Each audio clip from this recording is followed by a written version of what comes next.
En el nombre del Padre, del Hijo y del Espíritu Santo. Amén. Dios te salve María, llena eres de gracia, el Señor es contigo. Bendita tú eres entre todas las mujeres, y bendito es el fruto de tu vientre, Jesús. Santa María, Madre de Dios, ruega por nosotros pecadores, ahora y en la hora de nuestra muerte. Amén. Ven Espíritu Santo, llena los corazones de tus fieles y enciende en ellos el fuego de tu amor. Envía, Señor, tu Espíritu para darnos nueva vida y renovarás la faz de la tierra. Oh Dios, que has iluminado los corazones de tus fieles con la luz del Espíritu Santo, danos el gustar todo lo recto y bueno según tu mismo Espíritu y gozar siempre de sus divinos consuelos. Por Jesucristo nuestro Señor. Amén. San Ignacio de Loyola, ruega por nosotros. Santa Teresa de Jesús, ruega por nosotros. En nombre del Padre, del Hijo y del Espíritu Santo. Amén. Muy bien. Esta primera charla del año, vamos a continuar con el esquema de las formas de oración. Estábamos viendo las moradas de Santa Teresa, siguiendo de alguna manera el esquema que ella propone en el libro del Castillo Interior. Y hoy vamos a ver la continuación de la charla anterior. En la charla del mes pasado habíamos visto las características de las almas que están en la primera morada del Castillo Interior, donde están las que recién entran en la vida, que recién comienzan la vida cristiana. Y veíamos cómo estas almas están todavía muy metidas en los asuntos del mundo y muy cerca de la puerta de entrada. Recordemos, acaban de entrar, con todos los peligros que esto implica. El hecho de estar tan cerca de la puerta de entrada hace que también puedan salir muy fácilmente, porque están ahí, al lado. Y decíamos también que estas personas que están recién convertidas o que recién comienzan a vivir la vida cristiana, estando ahí en la primera morada, tienen que disponerse pronto, o hacer lo que está de su parte, para entrar en la segunda morada. Y esto pronto, justamente para escapar al peligro de verse nuevamente fuera del castillo, justamente por esa proximidad a la puerta de entrada, que puede ser también o convertirse en puerta de salida. ¿Y cómo se entra en las segundas moradas?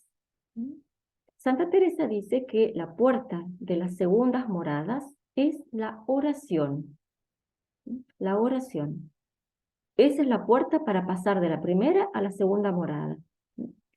Porque decíamos que las que están en las primeras moradas rezan muy cada tanto y es una oración muy mezclada con preocupaciones mundanas. Entonces, empezar a rezar seriamente, esa es la manera de pasar a la segunda morada, de alejarse de la puerta de entrada, que puede convertirse en puerta de salida. Entonces aquí la pregunta sería, ¿cómo hacer oración? ¿Cómo hacer oración? ¿Cómo rezamos? ¿Cómo tenemos que rezar? La gracia santificante, esa participación en la vida de Dios que hemos recibido en el bautismo y que permanece en nuestra alma mientras no cometemos un pecado grave, esta vida de gracia incluye en sí misma un impulso, un movimiento hacia Dios. La gracia me impulsa hacia Dios, me une a Él y me mueve hacia Él. Es un instinto filial hacia nuestro Padre que está en los cielos y también a nuestra alma. Veíamos cuando vimos en la charla sobre la inhabitación trinitaria, cómo toda la Trinidad está en mi alma por la gracia santificante. Entonces, esa gracia santificante que yo recibo en el bautismo y que la tengo mientras no cometo un pecado grave, esa gracia me hace mover hacia Dios de una manera casi instintiva. Y ese movimiento filial hacia Dios es ya una especie de oración. Pues la oración es trato de amistad con Dios. Entonces podría parecer que lo único que tenemos que hacer para rezar es dejarnos llevar por ese instinto filial de la gracia. Sin embargo, este movimiento hacia Dios, al cual nos impulsa la gracia, debe ser regulado, ilustrado y continuo, lo suficientemente fuerte como para unificar todas nuestras energías, vivificar nuestros actos y posesionarse de nuestra alma, a fin de que nos una a Dios con una unión transformante. Este instinto entonces tiene que estar de alguna manera dirigido de una manera consciente, no es dejarme llevar por él solamente, sino que tiene que intervenir mi inteligencia, mi voluntad y todo el complejo de todo el organismo sobrenatural que están insertados por la gracia en mi inteligencia y en mi voluntad, que son las virtudes y los dones del Espíritu Santo. En la oración, justamente intervienen las facultades naturales, la inteligencia, la voluntad, la memoria, yo las tengo que usar para rezar. Pero también intervienen fuerzas sobrenaturales, que son la gracia con todo su complejo de virtudes y dones. Las virtudes teologales, fe, esperanza, caridad, y las virtudes infusas, y los dones del Espíritu Santo. Todo esto interviene en la oración. Y por eso la oración es un arte que solo se aprende con paciencia y perseverancia. Vamos a ver hoy entonces las primeras formas de oración que podemos utilizar para acercarnos a Dios. Por favor, si pueden apagar el audio a medida que se van incorporando a la charla. En primer lugar tenemos la oración vocal. Vocal hace referencia a la boca, lo que es una oración que se dice. Que se dice. Cuando los discípulos ven a Jesús que pasa largas horas de oración silenciosa, se acercan a él y le piden: Señor, enséñanos a orar. Y Jesús les enseña nada más y nada menos que una oración vocal, el Padre Nuestro. La Iglesia la llama la oración del Señor, la oración por antonomasia. Es una breve oración vocal en la que está condensada la actitud filial de todo cristiano ante Dios y todos los deseos y peticiones que debe presentar un cristiano. Es la mejor oración. Santa Teresa de Calcuta decía que si rezáramos y viviéramos el Padre Nuestro, seríamos santos. Así de fácil lo pone. Una novicia contemporánea de Santa Teresita del Niño Jesús, era novicia de ella, porque Santa Teresita era maestra de novicias, un día entra en la celda de Santa Teresita y la encuentra cosiendo con una actitud absorta, como muy ensimismada. Entonces la novicia le pregunta en qué estaba pensando. Y Santa Teresita le responde: medito el Padre Nuestro. Es tan dulce llamar a Dios Padre Nuestro. Y dice la novicia que se le llenaron los ojos de lágrimas cuando dijo esto. Es tan dulce llamar a Dios Padre Nuestro. Esta oración Jesús nos la enseñó para que todos la rezáramos, más allá del grado de oración o de santidad que hayamos alcanzado. Al contrario, cuanto más alto grado, más sencilla será mi oración. Nos sentimos áridos, nos sentimos desolados, recemos el Padre Nuestro. Si estamos tristes, cansados o desganados, recemos el Padre Nuestro. ¿No sabemos rezar o no sabemos qué decirle a Dios? Comencemos rezando lentamente el Padre Nuestro, pensando lo que estamos diciendo, deteniéndonos en cada petición con humildad y sosiego. Cualquiera sea nuestra disposición, nuestro ánimo, nuestras dificultades, el Padre Nuestro siempre podrá traducir nuestros sentimientos hacia Dios. Rezando esta oración, tenemos la seguridad de que seremos escuchados porque es la oración que nos enseñó Jesús. La compuso para nosotros especialmente. Y Dios, cuando nos oye, escucha las palabras de su Hijo muy amado. Son las palabras que pronunció Jesús. Y por eso cuando Dios nos escucha a nosotros, no nos escucha a nosotros solamente, sino que escucha como en sordina a su Hijo. No hay que caer en el engaño de pensar que la oración vocal es solo para los niños y para los simples. Pensemos que la Virgen en Lourdes se le aparece a Santa Bernardita nada más y nada menos que rezando el rosario, que es una oración vocal.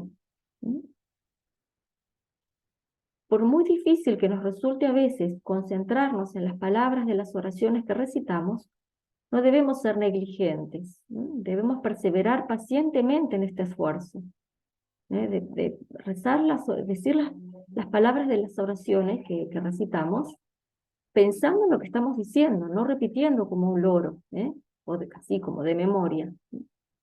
De este modo, la oración vocal se convertirá en un ejercicio de humildad y sencillez muy fructífero para el alma y muy agradable a Dios. Santa Teresa de Jesús le da una importancia capital a la oración vocal. De hecho, uno de los libros que escribe para sus monjas, Camino de Perfección, es justamente un comentario al Padre Nuestro, en el que les enseña a rezar. Santa Teresa enseña a sus carmelitas a rezar siguiendo la oración del Padre Nuestro. En este comentario, del Camino de Perfección, la Santa nos recuerda que cuando hacemos una oración vocal, no basta pronunciar las palabras, sino que hay que entender lo que decimos. Es decir, la oración vocal puede ser también, y debe ser, oración interior, no solamente de los labios para afuera, sino que tiene que estar unida a un movimiento del corazón. Aunque sea insensible, no importa, no se trata de sentimientos, sino de pensar lo que estamos diciendo.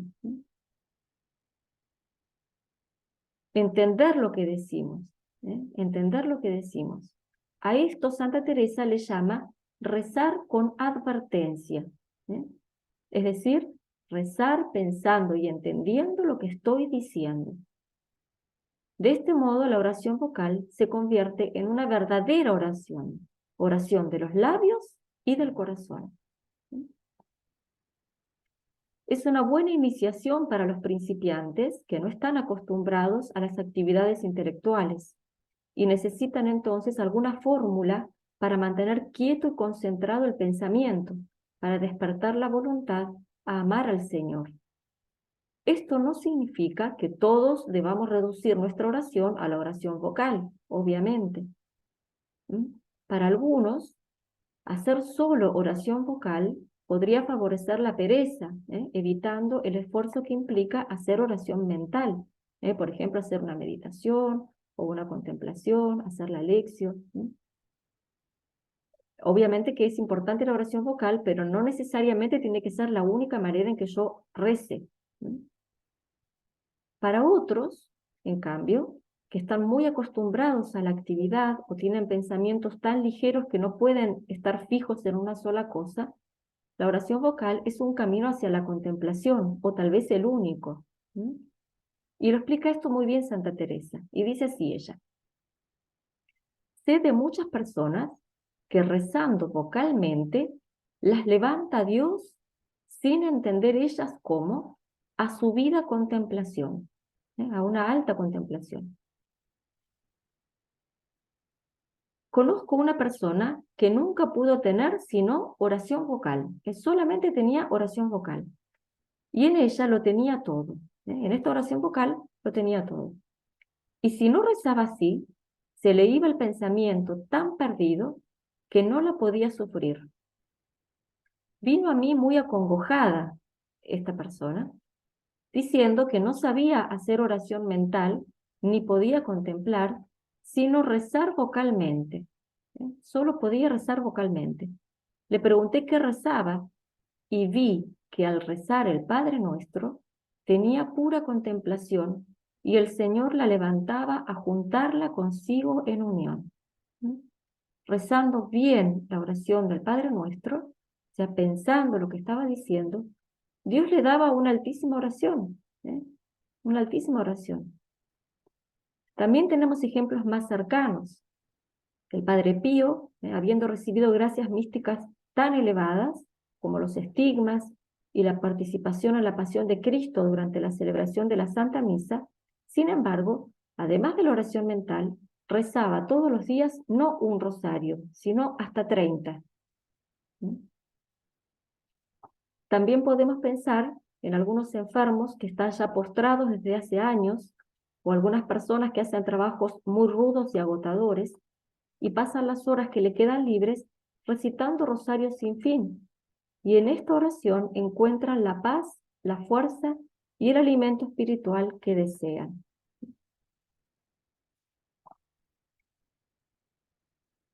La oración del Padre Nuestro puede servir para introducirnos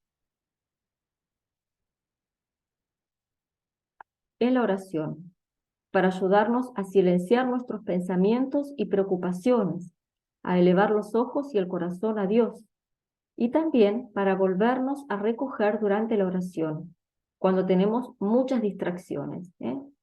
Pasa muchas veces que estamos o cansados o muy atribulados porque tenemos alguna cosa que nos perturba mucho, o estamos muy distraídos, y entonces nos cuesta hacer oración mental nada más.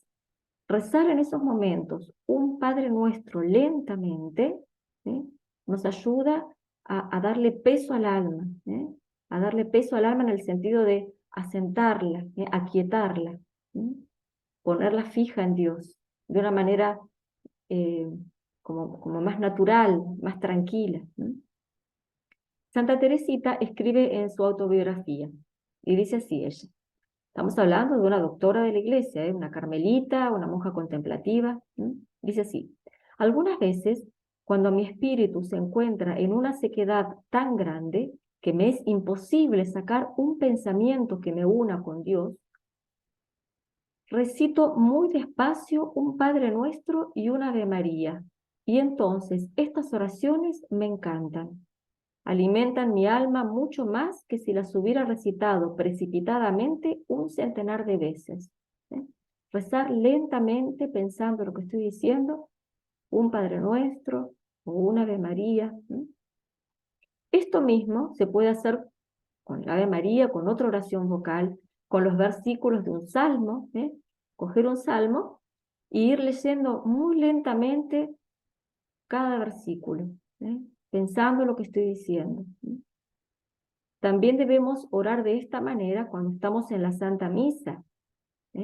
Las respuestas que damos en la misa, las oraciones que recitamos en la misa, tienen que estar dichas así, pensando lo que estoy diciendo.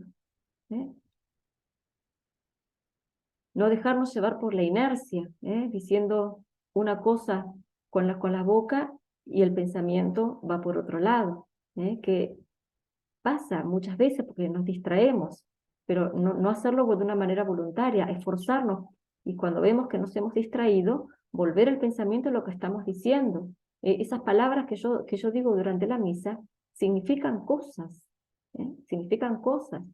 y me van marcando todo el proceso del sacrificio de la misa, en el que yo estoy participando, o debo participar. En una charla próxima vamos a ver más el tema de la oración litúrgica, sobre todo el tema del oficio divino. Muy bien, hasta aquí la oración vocal. Ahora vamos a ver un poco el tema de algunos modos de meditación. A veces los comienzos en la oración pueden resultar muy fáciles, a los comienzos. Parece que no nos cuesta nada el trato con Dios, estar a solas con Él. Eso pasa muchas veces.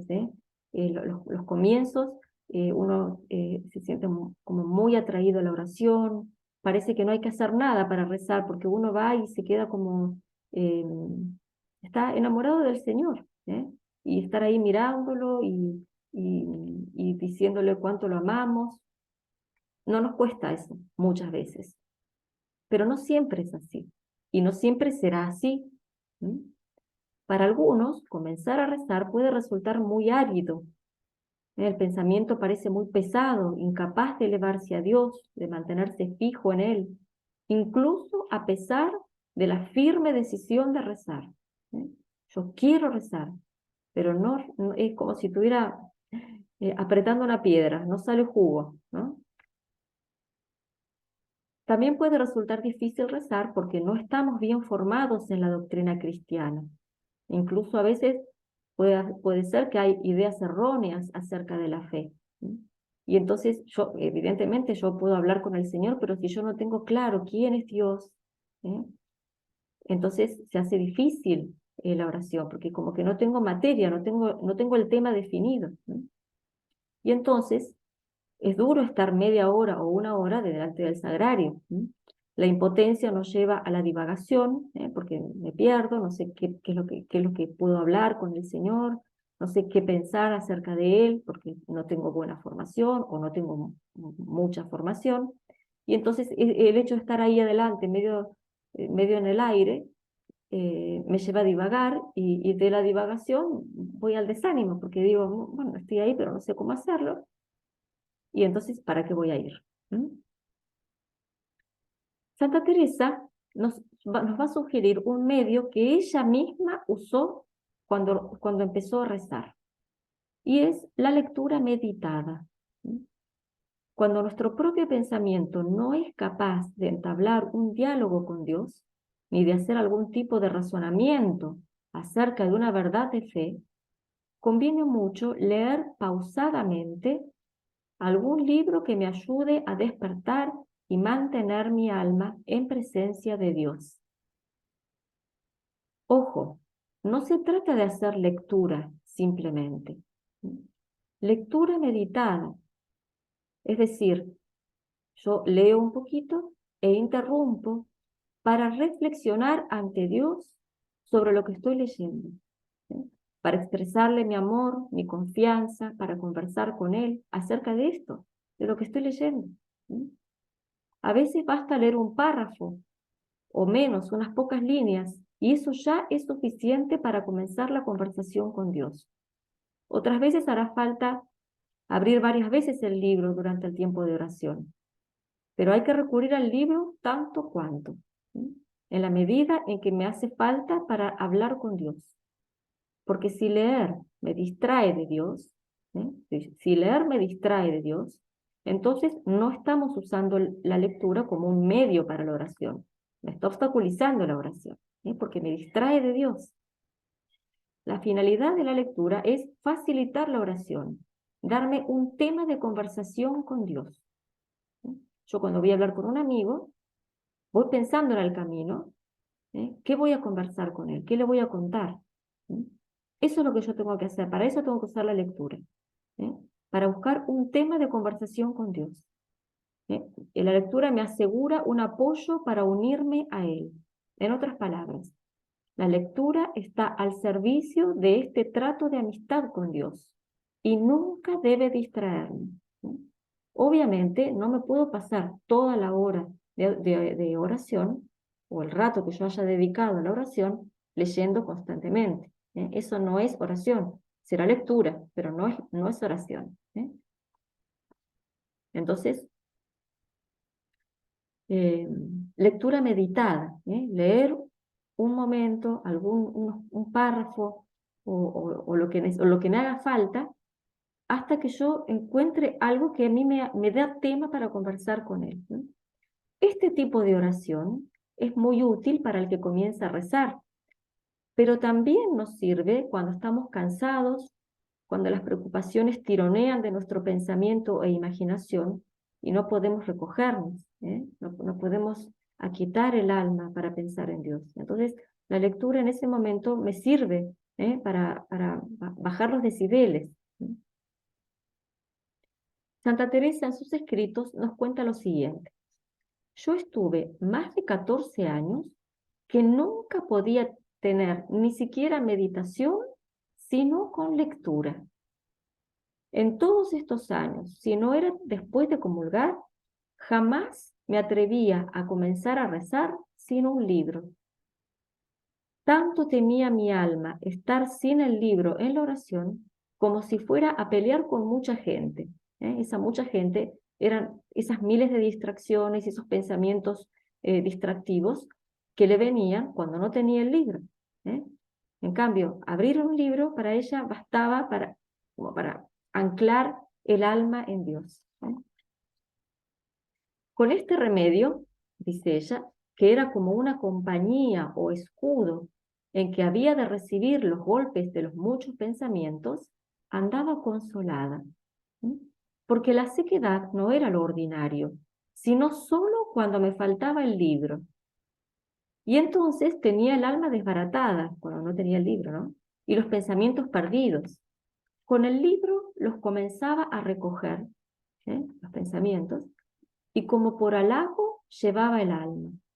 Y muchas veces, abriendo el libro, no era menester más. Bastaba abrir el libro y ya se le iban todas las distracciones. Otras veces leía un poco, otras mucho, conforme a la merced que el Señor me hacía, según lo que Dios le iba dando también. A veces bastaba que abriera el libro, otras veces leía un poquito y ya podía entablar un diálogo con Dios, y otras veces leía un poco más, según lo que Dios veía que Dios le daba. Estas confidencias de Santa Teresa nos muestran la importancia de la lectura meditada en el desarrollo de su vida de oración. Santa Teresa se sirvió de esto. Efectivamente, la lectura es un apoyo muy firme y un escudo muy precioso para el principiante, siempre que se lo use con la única finalidad de darle un tema para hablar con Dios. Como enseña San Ignacio, tanto cuanto. Si la lectura me ayuda a hablar con Dios, bien. Si me distrae, entonces la dejo. Obviamente hay que pensar qué voy a usar, qué libro voy a usar. De eso podemos hablar después, pero es importante armarse de una buena bibliotequita, digamos, tener buenos libros, no agarrar cualquier cosa. Por más que tenga el título de cristiano, no todo lo que parece libro de oración es bueno. Entonces, la lectura meditada. Una vez que ya nuestra inteligencia y voluntad están un poco más entrenadas y fuertes, podemos comenzar a rezar de a poco, sin necesidad de estar leyendo durante el tiempo de oración. Obviamente cada uno tiene sus tiempos, no es para todos igual. Y también esto depende del camino por el que Dios lleva a cada uno. No es para todos igual, no hay una regla. Primero lectura meditada, después, no es así. Cada uno tiene que ir viendo lo que Dios le va pidiendo y cómo Dios lo va llevando, y las dificultades propias de cada uno. Entonces, después de hacer la lectura meditada un tiempo, y que yo ya veo que estoy como más entrenada y que ya no me cuesta tanto mantener los pensamientos fijos en Dios, puedo empezar a hacer más propiamente la meditación, sin tanto libro.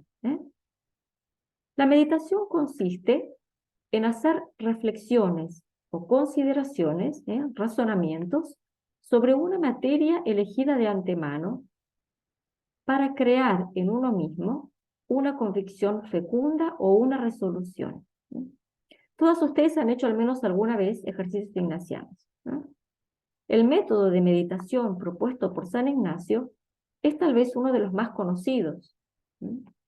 No es el único, obviamente, pero es uno de los más conocidos y es de los que más frutos ha dado en la Iglesia.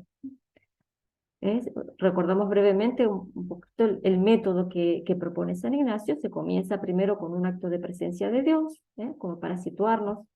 Estoy delante de Dios, humillándonos delante de Él, pedir gracia para aprovechar ese rato de oración. Luego sigue el cuerpo de la meditación, que consiste en una serie de reflexiones acerca de algún tema de la fe, o de la vida espiritual, o de la vida de Cristo. Por ejemplo, una cosa que se puede hacer. Yo, por ejemplo, he hecho reforma de vida y me he propuesto trabajar durante este año en una virtud determinada. Por ejemplo, la humildad. Por ejemplo, humillarme siempre en las palabras. O sea, no hablar halagándome, no hablar bien de mí, más bien perfil bajo. Hablar humildemente de mis cosas, y hablar siempre con humildad. Para profundizar mi conocimiento de la humildad, de esta virtud que me he propuesto practicar, y para ayudarme a reforzar mi propósito, para ayudarme a perseverar todos los días en esto, durante un tiempo me propongo hacer mi meditación sobre esta virtud. Voy a meditar todos los días sobre la virtud de la humildad. Y entonces, antes de ir a rezar, leo algo sobre este tema. Preparo la meditación. Y para esto me valgo de algún texto de un santo, por ejemplo, o algún libro de espiritualidad. Leo algo sobre la virtud de la humildad. No hace falta que sea mucho. A veces basta un par de páginas o un párrafo, según lo que yo vea que necesito. Entonces puedo leer algo sobre la necesidad de ser humilde, sobre la belleza de la virtud, cómo la vivió Cristo durante su vida, etc. Y después de preparar la meditación, yo puedo llevarme incluso apuntado a los puntos principales de lo que he leído, y voy entonces a la oración. Y en la oración yo reflexiono sobre estos o alguno de estos puntos que he leído. Es como cuando hacemos ejercicios que nos dan los puntos para la meditación. Yo tomo apuntes de lo que me están dando y después con esos apuntes voy a hacer la meditación. Es algo parecido, solo que ahora no me dan los puntos, sino que yo leo algo. Estos razonamientos que yo voy a hacer después durante la meditación son un medio, como la lectura meditada, un medio para entablar un diálogo personal con Dios, en el que yo le pido que me ayude a ser humilde. Le confieso mis faltas en este tema, le digo mis dificultades, mis miedos para practicar esta virtud, etc. Lo que vaya surgiendo. Lo fundamental, a esto voy, ¿no? Lo fundamental de la meditación no es todo el razonamiento que yo hago, toda la reflexión que yo hago acerca de esta virtud. Eso es una preparación. Lo fundamental en la meditación es el diálogo que yo tengo con Dios, porque oración es trato de amistad con Dios, no es razonamiento. Los razonamientos me sirven para despertar mi amor a Dios, para moverme a conversar con Él, para someterme a su voluntad, para escucharlo. Y después de este diálogo, al terminar la meditación, lógicamente tengo que concluir mi oración con una resolución. Por ejemplo, en este caso, renovada decisión de practicar la humildad en el modo concreto que me he propuesto. Yo fui a la oración con un tema y también para pedir algo, con una finalidad. Estar con Dios es lo primero, pero yo quiero hablar con Dios de este tema porque quiero que Él me ayude a ser más humilde. Y entonces yo cuando salgo de la meditación, por más que yo ya sé que voy a meter la pata, que voy a caer un montón de veces, pero yo tengo que salir de la meditación con la voluntad más firme en mi propósito de esto que me he propuesto, de ser más humilde. Esto, un ejemplo. ¿No? Una vez más lo digo para que quede claro cuál es la finalidad entonces y la médula de este modo de rezar, de la meditación. Y lo voy a decir con palabras de la misma Santa Teresa, que le dice a sus monjas: solo quiero que estéis advertidas, que seáis conscientes, que para aprovechar mucho en este camino y subir a las moradas que deseamos, que es la última, no está la cosa en pensar mucho, no está en pensar, en razonar mucho, sino en amar mucho. Si todo el tiempo de oración se me va en puros razonamientos, no puedo decir que estuve hablando con Dios. Estuve pensando mucho, pero no estuve hablando con Él. Entonces, El tema no está en pensar mucho, por más que yo sí tengo que reflexionar, tengo que usar mi cabeza y tengo que usar mi voluntad para amar a Dios. Eso es lo más importante en la meditación. ¿Mm? Bueno, muy bien. Hasta aquí vamos a ver hoy. En el nombre del Padre, del Hijo y del Espíritu Santo. Amén.